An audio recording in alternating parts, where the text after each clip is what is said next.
छत्तीसगढ़ के मुख्यमंत्री भूपेश बघेल ने गुरुवार को दिल्ली में एआईसीसी के मुख्यालय में प्रेस कॉन्फ्रेंस कर आरोप लगाया कि उनके राजनीतिक सलाहकार विनोद वर्मा और उनके सहयोगियों पर ईडी के छापे छत्तीसगढ़ सरकार को बदनाम करने और दबाने की कोशिश थी। यहां उन्होंने केंद्र की मोदी सरकार पर जमकर निशाना साधा। उन्होंने कहा कि जितनी बार ये रेड डालेंगे उतनी ही इनकी सीटें घटेंगी। सीएम भूपेश बघेल अपने राजनीतिक सलाहकार विनोद वर्मा के घर पर ईडी की छापेमारी के अगले दिन पहुंचकर प्रेस कॉन्फ्रेंस की और कहा कि उन्हें इस बात का अंदेशा है कि सरकार के कामकाज को बाधित करने के लिए उनके करीबी लोगों के खिलाफ इस तरह के और छापे मारे जाएंगे। उन्होंने कहा कि ईडी मेरे राजनीतिक सलाहकार विनोद वर्मा के यहां पहुंच गई, ओएसडी के घर भी चले गए, लेकिन मिला कुछ नहीं। पहले आईटी ने छापा डाला, फिर ईडी घुसी और अब कोर्ट में अर्जी लगाते हैं कि इन्हें केस में सीबीआई जांच हो। उन्होंने कहा कि इनका मकसद यही है कि चलती हुई सरकार का काम रोका जाए, सिर्फ राजनीतिक उद्देश्य है।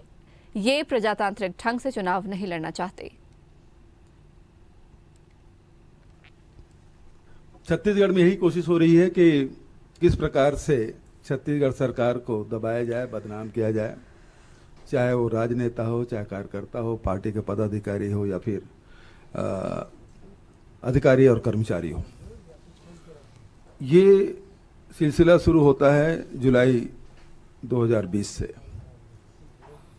झारखंड चुनाव में बुरी तरह से मात खाने के बाद इन लोगों ने इसकी शुरुआत की और आईटी ने रेड डाला। जितने भी जिसे शराब घोटाला के नाम से प्रचारित किया गया,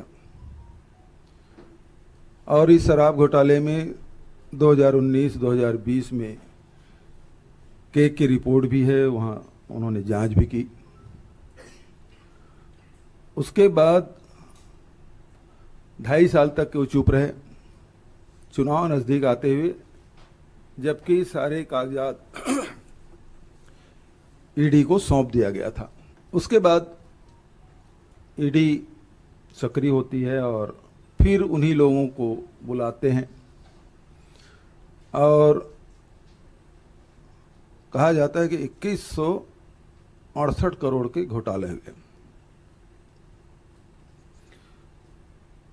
इसमें ये भी कहा गया कि